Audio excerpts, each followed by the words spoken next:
Hello, friends. I'm Andrea Morris, and here we are with another episode of Spill the Wine, the podcast that is obviously about wine, and also about debunking myths about wine. Like you can't enjoy it unless you know something about it, or it has to be expensive for it to taste good. Today's episode, we are here with Peter from Dim Winery, which is a relatively new winery in the Bench area. And what have you been, like 3 or 4 months now? 6 months now. 6 months. Well, time flies, doesn't it? Retail-wise, anyway. Yeah. But have you been selling wine before that? We've been selling to licensees, restaurants, since 2018. Yeah. Wow. Okay. But your actual winery store has only been open for 6 months. Yeah. We opened in the beginning of 2024.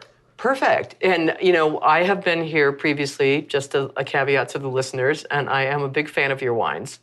So, Peter, tell me and inform my audience about a little bit about your winery. How did you get started?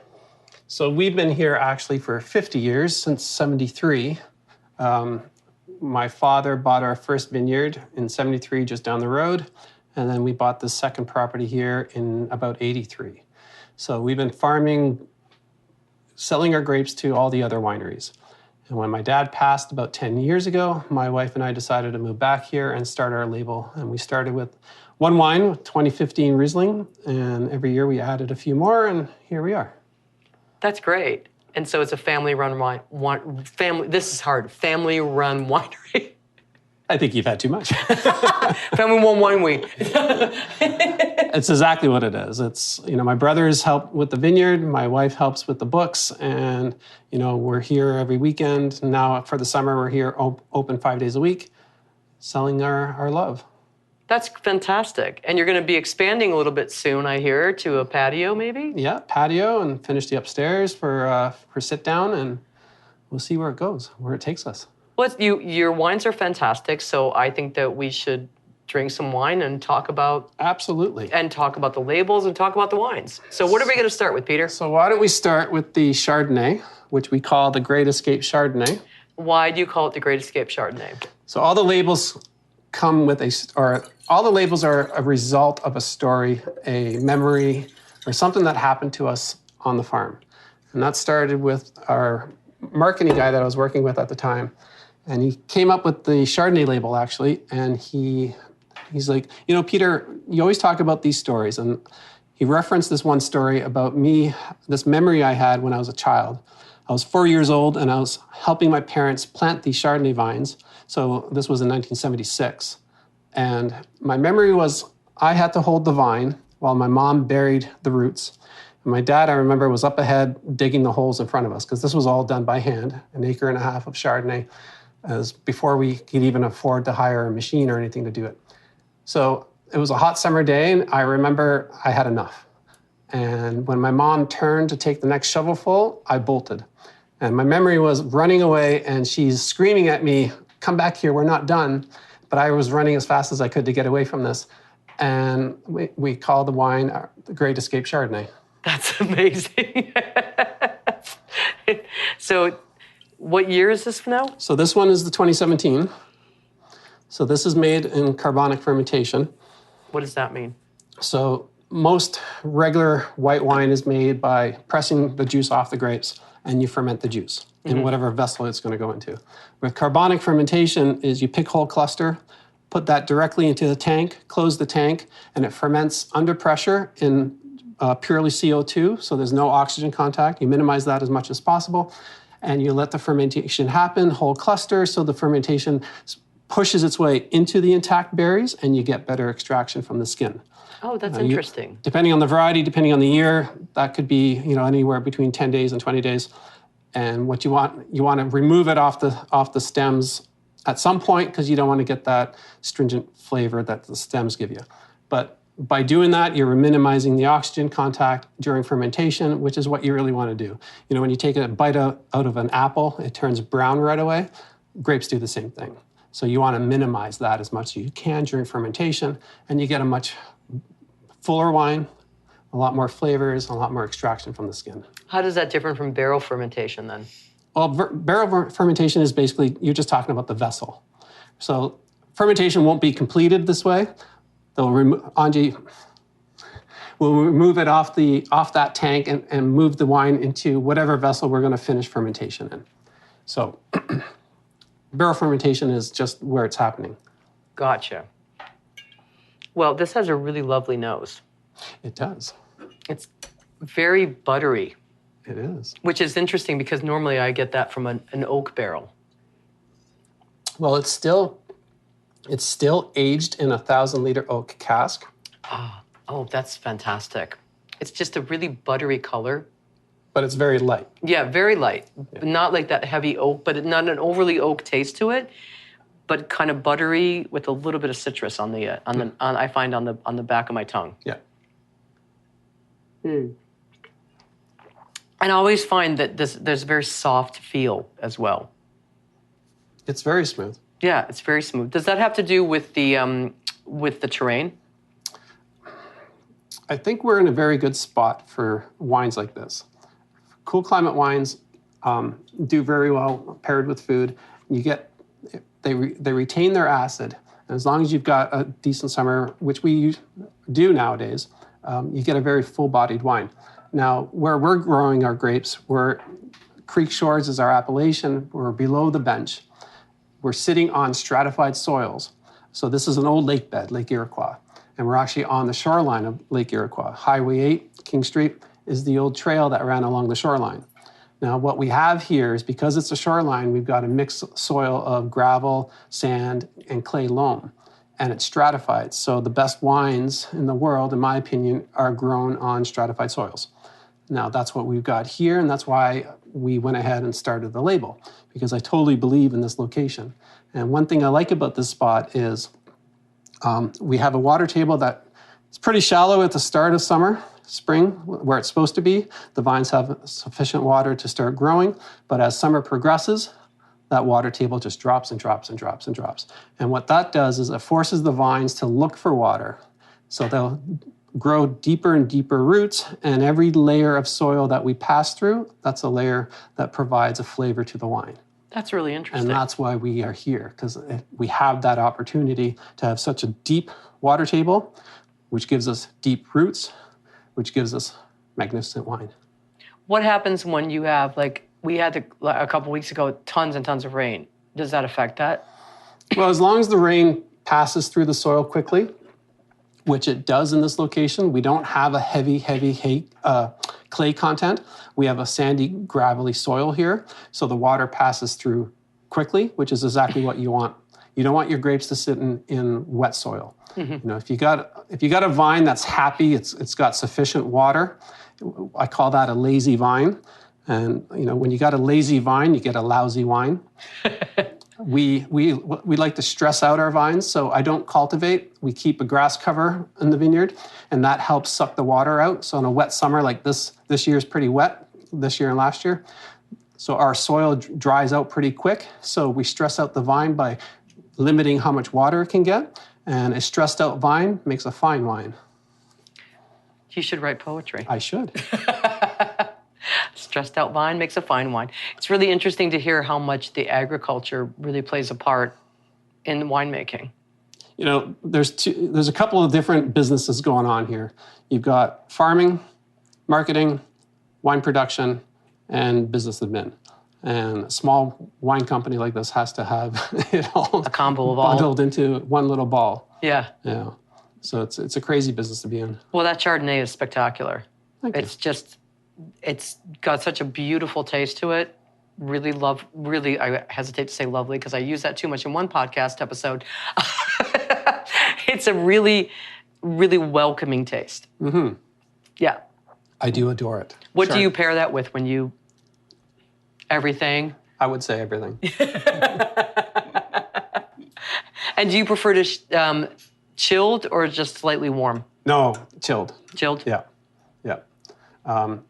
For red wines, I would say the old school of room temperature, which is 18 degrees, and I would say this is lower than that. So easily 16. It's really, really fantastic. I highly recommend this Great Escape Chardonnay. So what are we moving on to next, Peter? We are going to move on to the 2019 Riesling. How was 2019 as a year for grapes? Because everyone talks about 2020 as being spectacular. 2020 was probably the year of, or the vintage of the century. 19 wasn't horrible at all by any stretch of the measuring book, but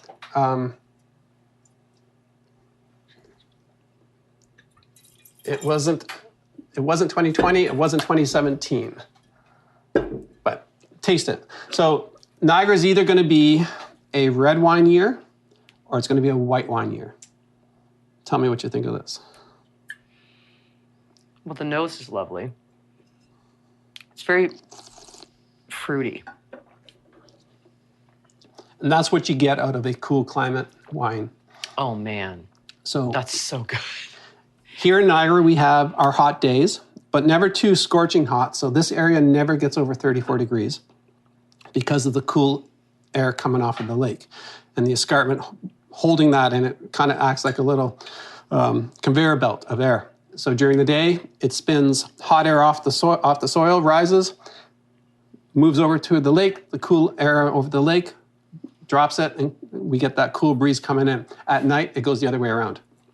So what happens is, with a cool climate wine, we get those hot days, and then we get the cool nights. And that fluctuation in temperature, that's what retains the acidity in the grapes. And when you got that combination, it pairs really well with food, and you get those floral aromas. And it's interesting with this Riesling because it's got a tiny little bit of sweetness to it, but it's also got that citrus that I really like in a Riesling, but it's not overpowering. Because I don't like a Riesling that's too lemony, but this is just, actually, I think it's the perfect blend. And again, that softness on the back of my tongue. It's just... So because we're below the benchland soils are high in limestone, which is what gives you that citrus aroma and those flavors. Because we're on the old lake bed, we've got a mixture of soil, and we've got that stratification. And you know, imagine thousands of years ago when we used to have 100 meters of water over our head. When that lake dropped, it exposed the benchland. All that benchland had no vegetation to hold the soil back, so it all washed down into this lake. When right now, if we were sitting right now, we'd be sitting in like 4 feet of water. And we'd be very cool. Super cold, I would imagine 14,000 years ago. Yeah. But it's that soil that's down here is what's providing the aromas that you taste in the wines made from the Creek Shores appellation. So the stratification of the different types of soil, the gravel, when water travels down a creek and it picks up speed, it can carry a lot of material.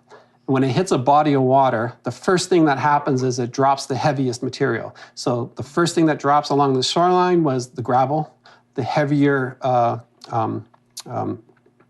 sand materials, and the fine clay continued on. So if you drive down to the next concession down there, 4th Avenue area, you won't find a whole lot of vineyards, right? The soil's way too hard.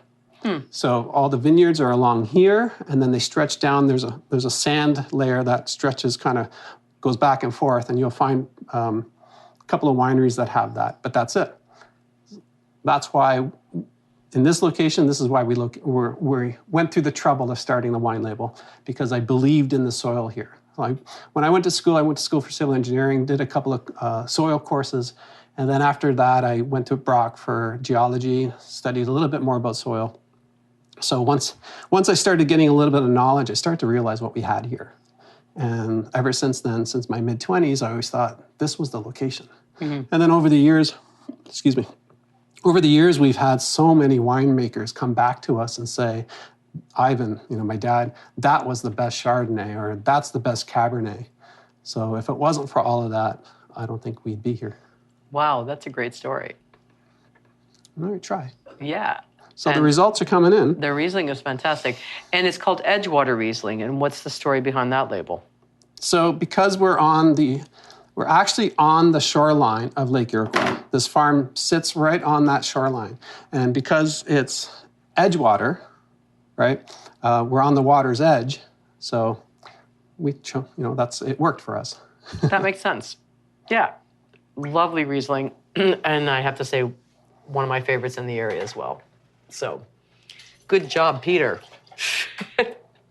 Now, what are we going to move on to? So we're going to move on to something a little on the unique side for Niagara. There are Gewurztraminer out there, but I guarantee you I haven't tasted a Gewurztraminer like this. And it's called the Icarus Gewurztraminer? So this one is called the Icarus Gewurztraminer. So like I said before with the Chardonnay, most of our labels come with a story. So my dad, having grown up in Europe, everyone in Europe has to have a trade. And my dad's trade was airplane mechanics. And when he was in the Army, he was working as a mechanic on these fighter planes, these World War II fighter planes. And this is old Yugoslavia. They got their airframes from Russia, from Soviet Union, but they wouldn't get the engines from them. Stalin was a little pissed off at Tito. So they had to go to the French, and they got these V12 engines. And the problem with these engines were probably why they gave them away. When the fighter pilot was going through a nosedive, the engine would stall and the plane would crash. And nobody could fix the problem. Nobody knew what was wrong. And my dad had an idea. So he tore apart the engine, figured out what it was, at least what he thought it was, put it back together, told the pilot to go back up, and he did all these nosedives, no problem. He solved it. But a month or two later, all these generals came out, met up with my dad, and my dad's like, what am I doing here? And all these generals are, congratulations, congratulations, congratulations. And my dad turned to his superior, and he goes, what's going on? And he goes, Ivan, if you were a civilian, you'd be the richest man in the country.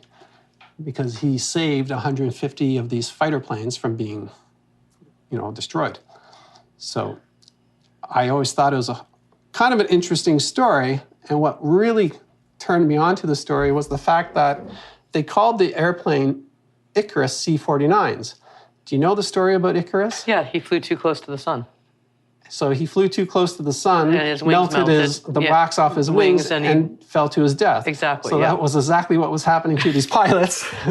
So I thought it was ironic. It's Greek mythology, yeah. I thought it was ironic that they used that name. Wow, that's crazy. So it's just a story that was always part of my dad's claim to fame. That's so back awesome. in the old country. And it's a really cool label.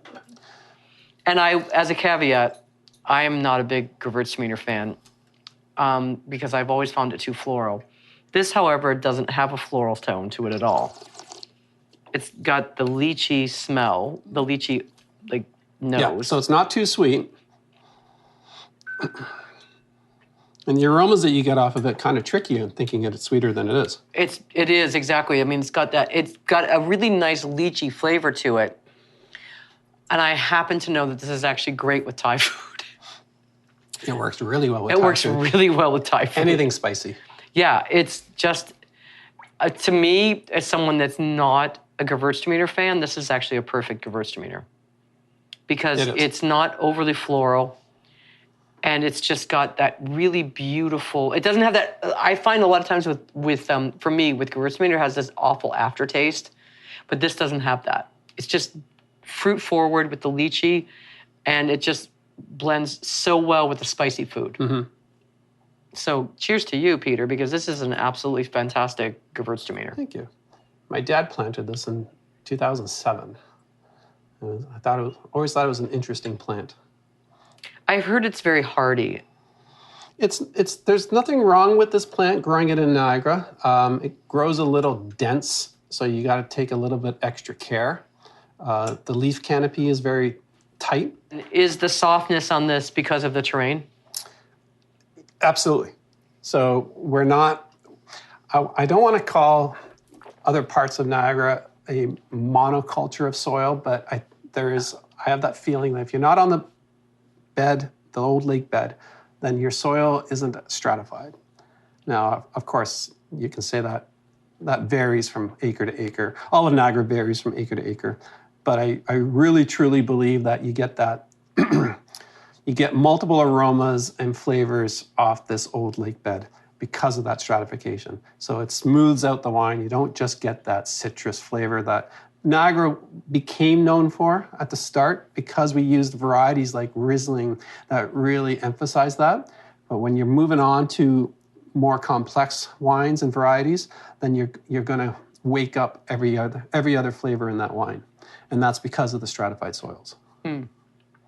So I think Gewurztraminer does a very good job in expressing that. It's interesting that there aren't that many wineries around here that do it. It's not a big seller. It's not a big known wine, and partly because of the name, right? Gewurztraminer. It's a difficult name to say. It doesn't sell amazing in Italian restaurants. It has to be But I don't find it has to be paired to something like as a wine that would go dish. well with Italian food. No, and that's why. So, yeah. How many Thai restaurants are out there, right? Or what other restaurants are out there that I think an Indian food would go well with. Yeah. But I think Thai is the perfect food for it. Yes. Because it's just got that. Thai has such delicate spices, and I think that's the. I know for a fact it's a perfect wine for Thai food. Mm-hmm. So yeah, there you go. There you go. But it is a really great Gewurztraminer. And I say that because I don't like that wine, and I like this one. So there you go. This one works. So now are we moving on to reds? Let's start with... Yay. Let's switch up these glasses. I will say, listener, you can't see these glasses, but Peter has the most amazing glasses here. They're just... I would have to say it, but they're almost like sexy in the way that they look. So they're sexy glasses. Yeah, these are wine wings. They're sexy glasses. They work really well with these wines. So I'm pouring a blended wine, Cab Merlot, called Field Select. That's the 2020 vintage. A great year for wines. 2020 will go down as Niagara's vintage of the century. Usually here in Niagara, we have a nice hot summer and an okay fall, or we have an okay summer and a really hot, nice fall. 2020, as far as I can remember, we're talking 40 years, where we had a perfect summer and a perfect fall. That almost never happens, at least not in the history of Vineffer winemaking in Niagara. Because let's do it in a year when no one can go anywhere. Yeah, pretty much, yeah. You have to remind us of that day, of that year. But that's okay, because like the wine, you don't make the 2020 wines and they're not available in 2020 anyway, so it's fine. Yeah. So this is a Passamento, and it's a blend of our Cab and Merlot, and it, actually, sorry, it's not a Passamento. I'm thinking about the other wine. It's not a Passamento because in 2020 we didn't have to do it. So it was just that perfect of a year. Wow. Why do you call it Field Select? Because it's a blend of the different two fields. And we take the best fields, or the best blend, the best blocks for this one particular wine. It's a really fantastic red.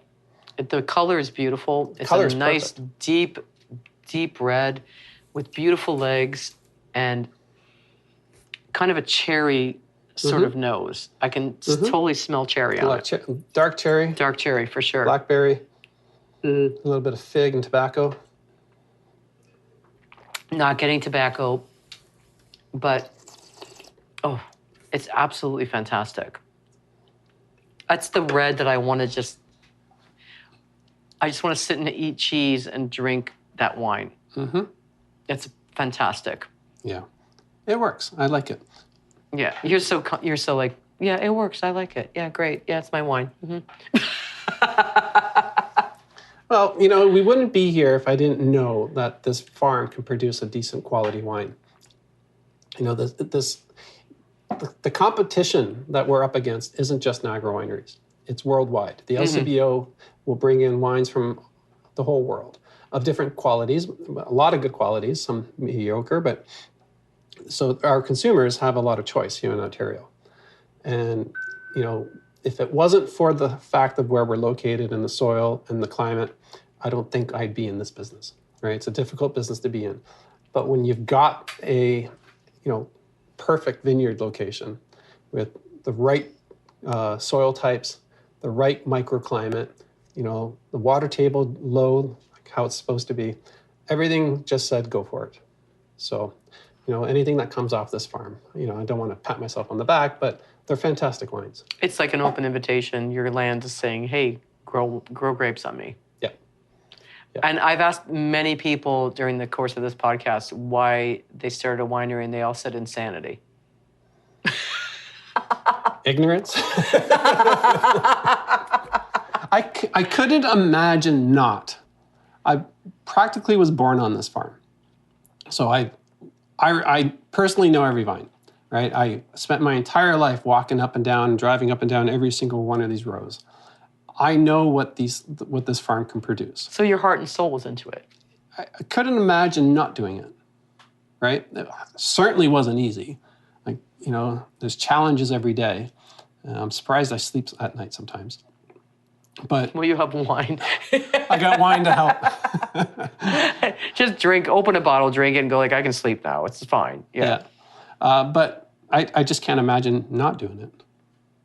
Lots of people come in here and say, how do you do it? It's like, I don't know how not to do it. Right. Right? It's in your blood, and that's also you're passionate about it. Exactly. And that's the main thing. Being passionate will help you get to the next level. Yeah. Yeah, if it was work, then it would fall apart. But it's also, what level do you want to get to? Because do you want to be like a big, like, Trius or Jackson I can never do you want to just... I couldn't do it if I wanted to, and I don't want to do it because I don't want to produce wine for that, I don't want to say clientele. There's two ways to make money in Ontario. Lower priced, has to be obviously good wines. Decent one. I would say decent. But at a low price point. And the consumer for the low price point, you would always have to be fighting for that new sale. They don't come back. Mm-hmm. They go on to the next thing that they find, that consumer. The other way is a premium product that fetches a premium price, but that clientele cares about what they're buying. They care about the packaging. They care about the backstory. They care about where it came from. And that client will always come back. And I don't have the marketing budget for the first one because you're always chasing a new buyer. But with the higher premium product, that buyer will always come back. Exactly. So I don't have to spend as much in marketing or worry about trying to find consistently new consumers to sell to. And I couldn't do it any other way. But at 3,500 cases a year, this farm wouldn't produce any more than that. But you have a really nice, welcoming atmosphere here as well. Yeah, it's a cute little place. Yeah, it is. It's just, it's warm. You just feel like a hug when you're here.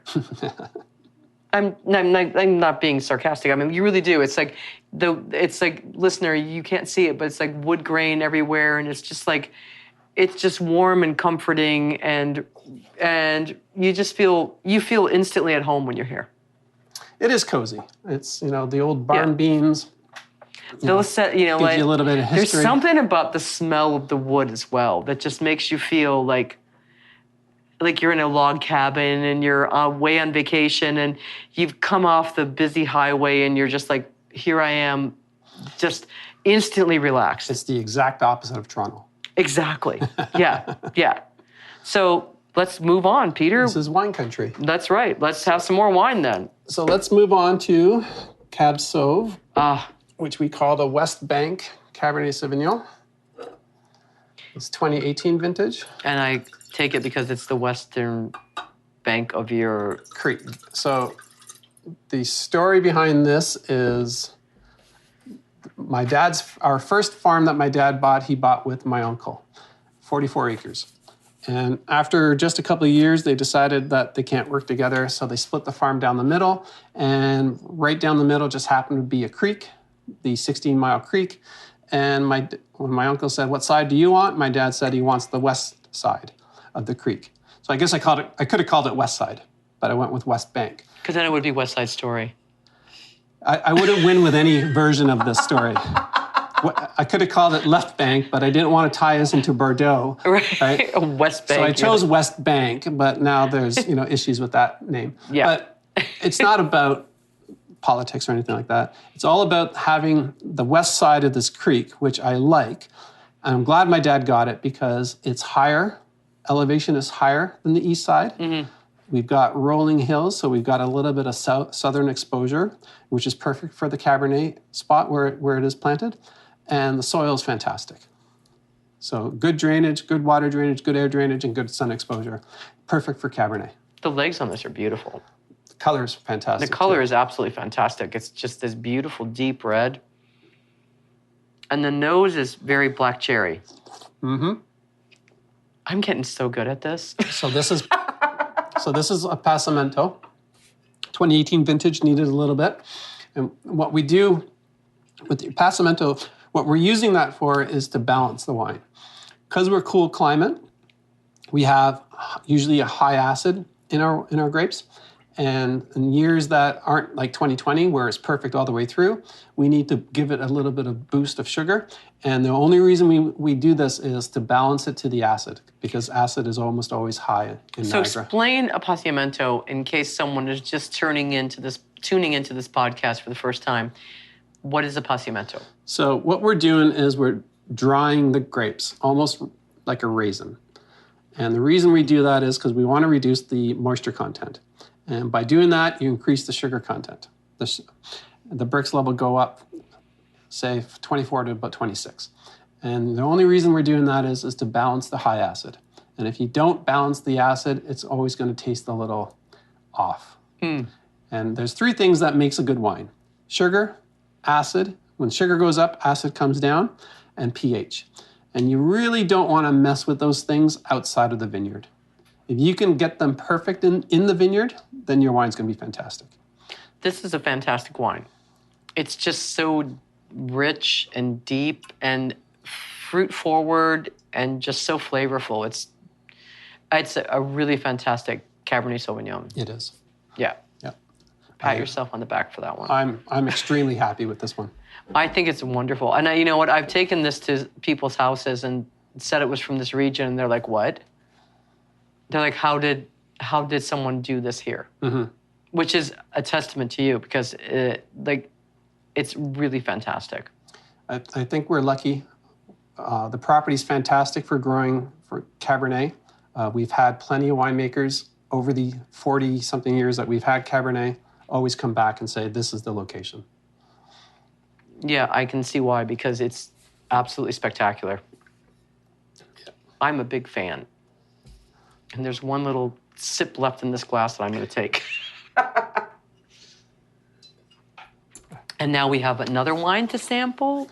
We've got one more. Doesn't this make you want to come here and just like drink wines with us? Because Peter's such a great host. So we call this Cab Franc, Old Press Cabernet Franc. And the reason why we call it Old Press is a long, long story going all the way back to World War II. Really? So both my parents come from vineyards in Europe. They both grew up on small hillside vineyards in southern Slovenia, Dolenska.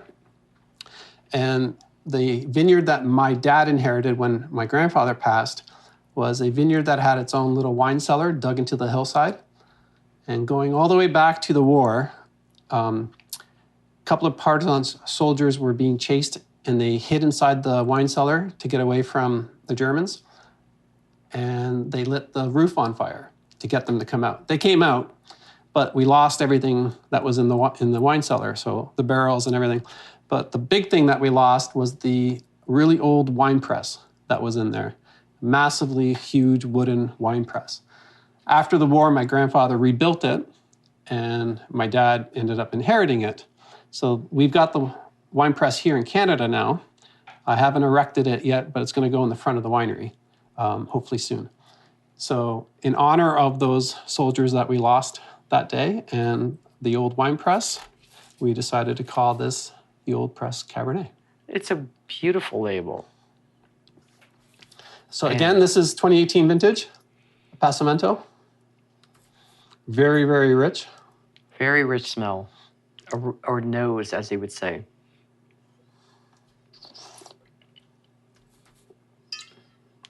It's like, I can't even trying to figure out what fruit I'm smelling, because it's just, everything is just hitting me so. Well, cassis. Yeah, like black currant maybe? Mm-hmm. Mm-hmm.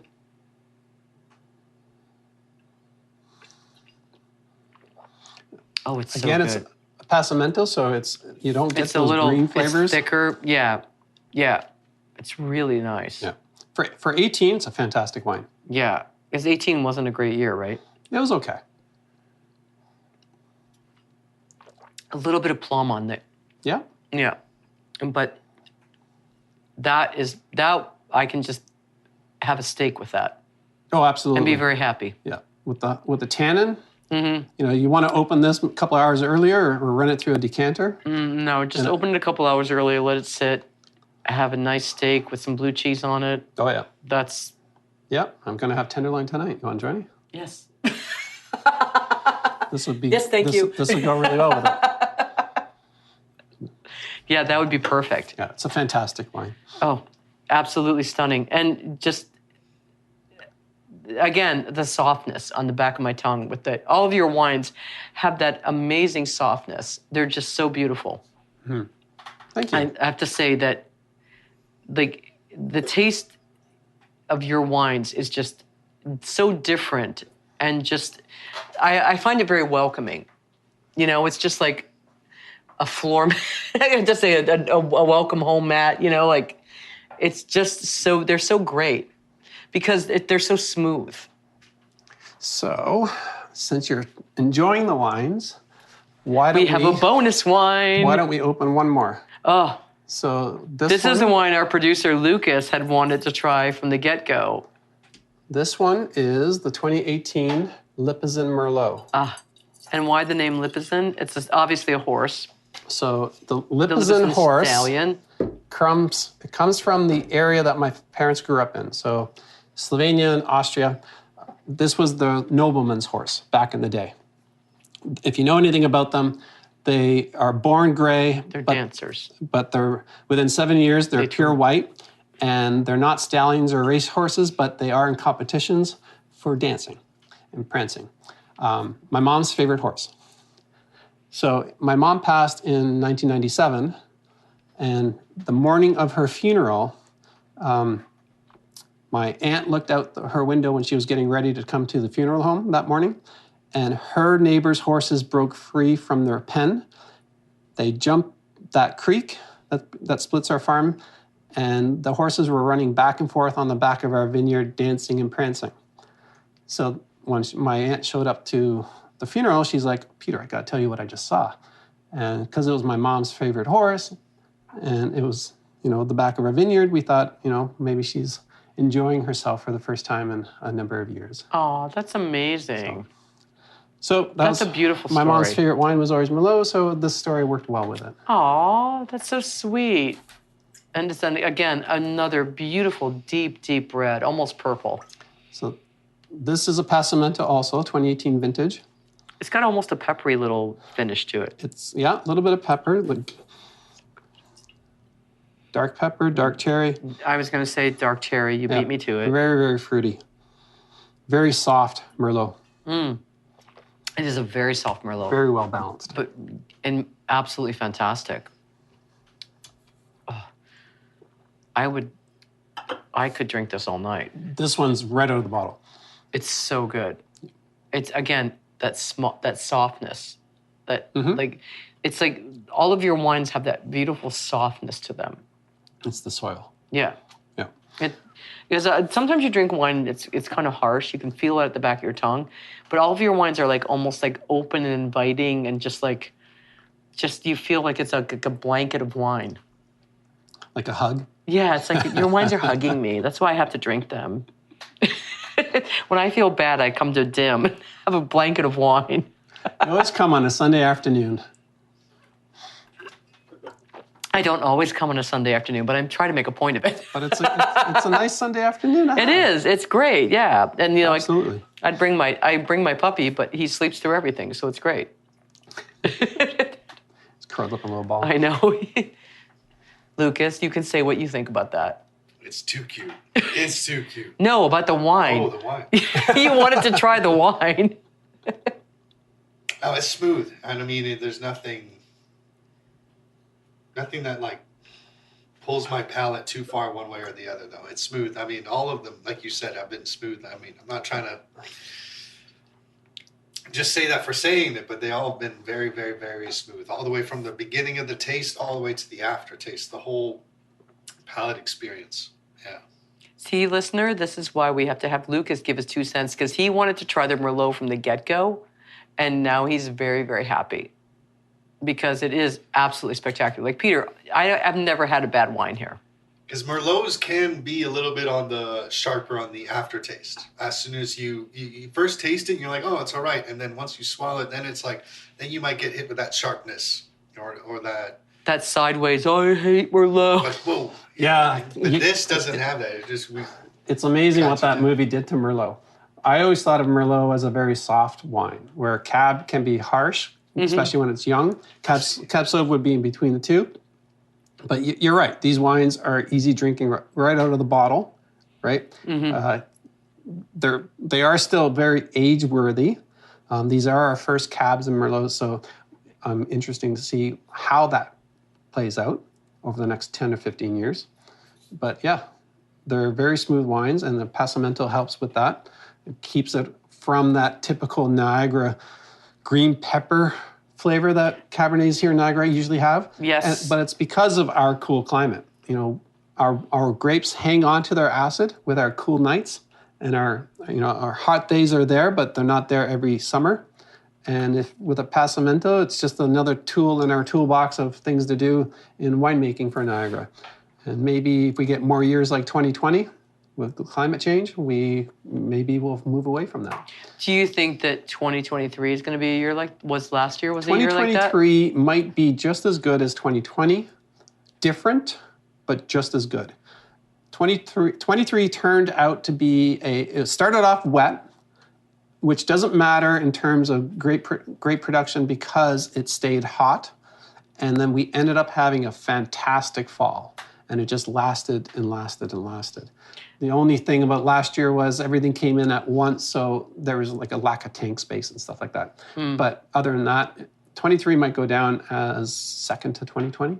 How do you know until you don't know until you actually make the wines? You start to get a feeling once veraison hits and you see how they turn and how they soften and come around. What we're all aiming for are the brown seeds and the full body. And when you're tasting the grapes, you know, a good winemaker won't just pick on the numbers. He'll go in the vineyard and taste the berries and figure out when. What you're trying to do is you pick that block when the acid and the sugar are balanced and the pH is just right.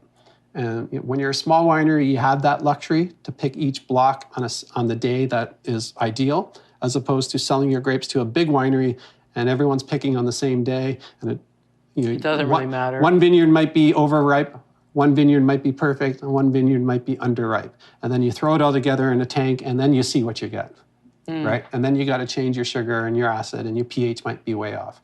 And that's what makes just a mediocre wine. When you're small, you get to pick the block on the day that it should be picked. That's awesome. Yeah. And this is why you should visit small lot wineries. Yep. Because there's so much care and so much attention to the grapes. You know, good winemakers know when to not touch the grapes. And the best thing to do is, back in the day, it was what I can learn about winemaking in the cellar, but really it's about what I can learn to make the perfect grape. And then the job in the cellar is simple, ideally, in a perfect world. That's so cool. And it turned out to be absolutely fantastic wines. Thank you. That I am so happy that we came here today. And I'm so happy that we had the time that we did with you today. Thank you. I'm glad you came. So, listener, I really hope that you enjoyed our visit with Peter at Dim Winery. Or is it Dim Cellars? Dim Wine Co. Dim Wine Co. Dim Wine Co. Look it up online. Absolutely fantastic winery, fantastic wines, and a fantastic host, as you know. If you're ever in the Niagara region, come and visit him, or the Bench region. And be sure to visit our show notes, because then you can get more info on Dim Winery. There'll be photos of the wines. And also be sure to follow Spill the Wine as well.